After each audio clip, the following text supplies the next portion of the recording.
ولعي حتة فحمة على عجينة الكفتة من قبل ما تشويها واتفرجي بقى على الطعم في الآخر. انسوا أي طريقة تانية جربتوها بيها. كفتة الفراخ دي كانت طالعة مع ديك رومي.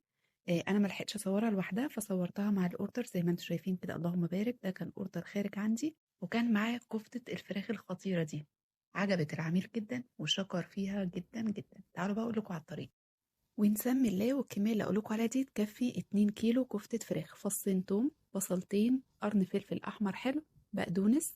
ناخد بس الورق من تحت بالشكل ده ونفرمهم كويس جدا في الكبة وبعد كده هنصفيهم.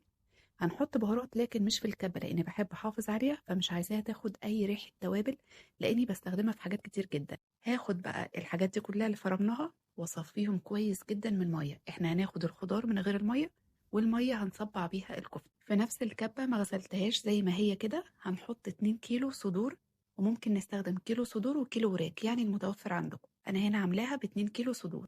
هفرمهم على كذا مرة، وبرده زي ما قلت لكم مش هنحط اي بهارات خالص في الكبة. كده خلصت كل الكمية. هاخد بقى الخضار ده واعصره كويس جدا بين ايديا بالشكل ده وهحطه على الفراخ المفرومة.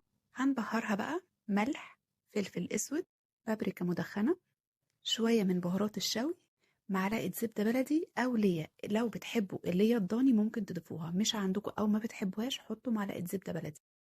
وبعد كده هننزل معلقة صغيرة بيكنج باودر وعليها معلقتين كبار نشا، ونعجن تاني بالشكل ده. هي كده جاهزة معانا.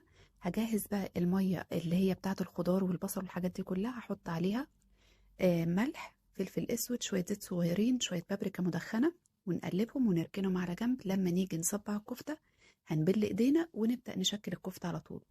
وهنا بقى التركة دي بتفرق جدا في الطعم. حتة فحمة مولعة طفتها بشوية زيت وسبت كده كفتة الفراخ يعني ايه تاخد ريحة الشوي كده، بتبقى حلوة جدا. نيجي بقى نصبعها. نجيب كده كام معصاية من بتوع الشيش طاووق، او لو عندكم عصيان الكفتة او سياخ كفتة، اي حاجة تقدروا تشكلوا عليها، ونعملها بقى بالشكل ده. ناخد قطعة قطعة ونسمغها بالشكل ده او نصبعها بالشكل ده ونخلص كل الكمية بالطريقة دي. انا هنا بحفظها في الفريزر او هشتغل بيها على طول، بس هحطها ساعة في التلاجة تمسك نفسها شوية وبعد كده نبدأ نشتغل على طول او نسويها على طول. وهنا كده خلصت كل الكمية. بحطها في طبق وفاصل بين السياخ. الكيلو بيبقى حوالي 10 سياخ بالشكل ده.